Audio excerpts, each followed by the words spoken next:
sampai ke pedagang dan petani, ibu-ibu dari pelajar sampai kepada yang pengusaha. Dan saya sudah tahu sebagian dari bapak-bapak sudah pernah belajar ilmu kebatinan. Nanti supaya tahu, setelah kita mengenal amalan kita, amalan Thariqatullah ini, mengerti amalan zikrullah, kita paham nanti apa yang dimaksud oleh Allah Subhanahu wa taala di dalam surat As-Zukhruf 36, bahwa Allah taala bersabda,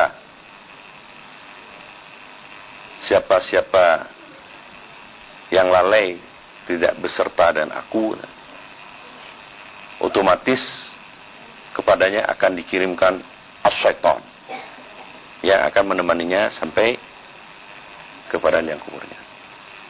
Jadi penting, artinya kita harus selalu beserta dengan Allah SWT. Lalai kita tidak beserta dengan Allah Ta'ala, maka otomatis kita beserta dengan as-syaitan.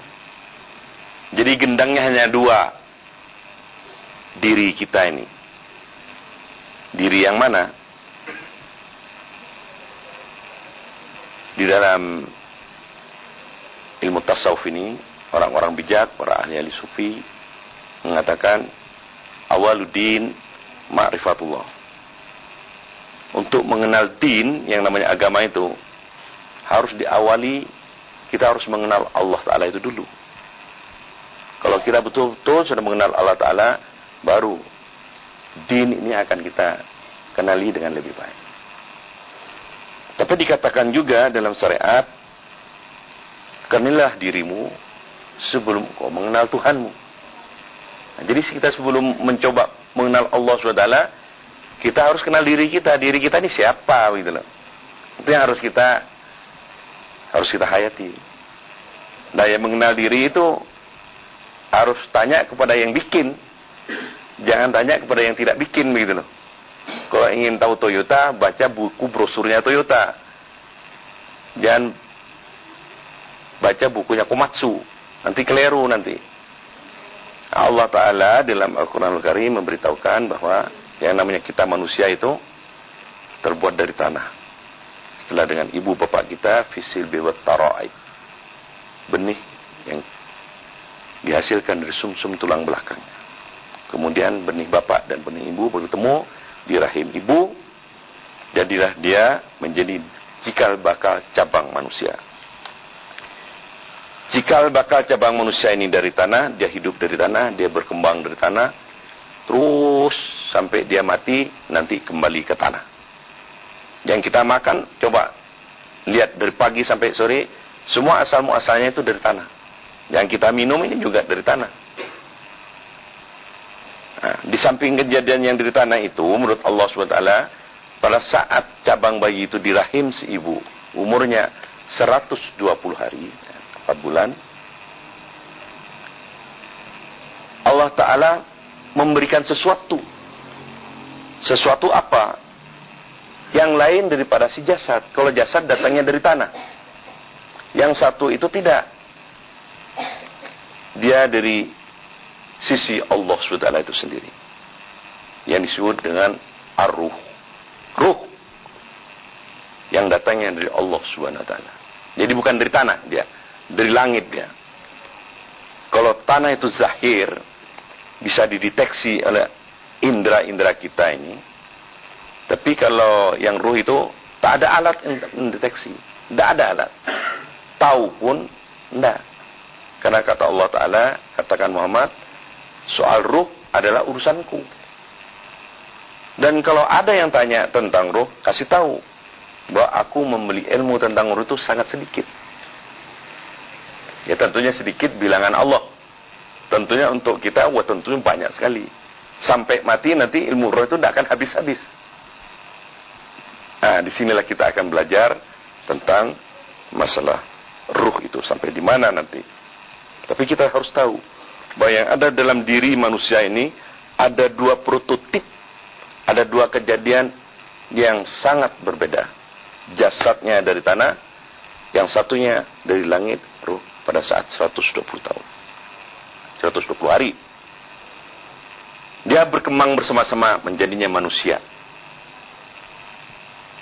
Yang dari tanah akan sempurna dia menjadi manusia seutuhnya, seperti bapak-bapak, ibu-ibu, abang-abang, kakaknya. Sempurna karena dari tanah. Si ruh juga begitu.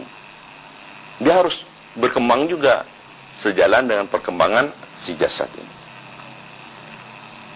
Berkembangnya harus sesuai dengan asal muasalnya. Karena asalnya dari Allah SWT, dia harus makan makanan dari sisi Allah SWT.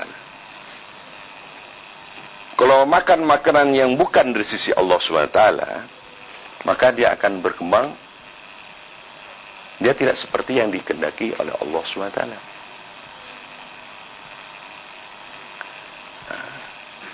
Di dalam surat Tul-Kahfi ayat 17, abang-abang bisa baca di situ. Dan itu salah satu, banyak lagi ayat-ayat yang lain yang menunjukkan bahwa ada dari sebagian umat yang namanya manusia ini, ada yang memang oleh Allah Ta'ala diberikan petunjuk, dan ada yang memang tidak diberikan petunjuk. Itu sudah hak prerogatif Allah Ta'ala pencipta gitu. Mereka yang dapat petunjuk itu, tanda-tandanya dia akan dipertemukan dengan waliyan mursidah, wali Allah yang mursid. Wali Allah banyak. Wali Allah itu adalah hamba Allah yang namanya manusia yang sudah dekat sekali hubungannya dengan Allah SWT. Tapi mursidah, di samping dia wali Allah, dia diberi tugas oleh Allah Ta'ala untuk membawa manusia-manusia lainnya untuk berhampir kepada Allah SWT. Sedangkan orang yang tidak diberi petunjuk, walaupun yang namanya walian mursidah itu dari manapun, kata Allah Ta'ala, tak ada satupun walian mursidah yang akan mampu memberi petunjuk kepada orang yang memang tidak diberi petunjuk. Nah, bersyukurlah kita kalau kita merupakan bagian dari hamba Allah yang mendapat petunjuk dari Allah SWT. Jadi orang yang mendapat petunjuk dari Allah SWT itu adalah manusia-manusia pilihan yang dipilih oleh Allah SWT. Pertama kali yang namanya manusia yang diberi oleh Allah SWT itu adalah Nabi Adam alaihissalam. Pada waktu Nabi Adam itu belum diberikan petunjuk, itu manusia biasa. Tapi setelah diberikannya petunjuk, ditanamkannya nur Allah ke dalam sukma Adam, jadilah dia seorang nabi. Berarti ruhnya itu sudah tidak ruh sendirian, ruh yang diberikan nur dari Allah Subhanahu wa taala.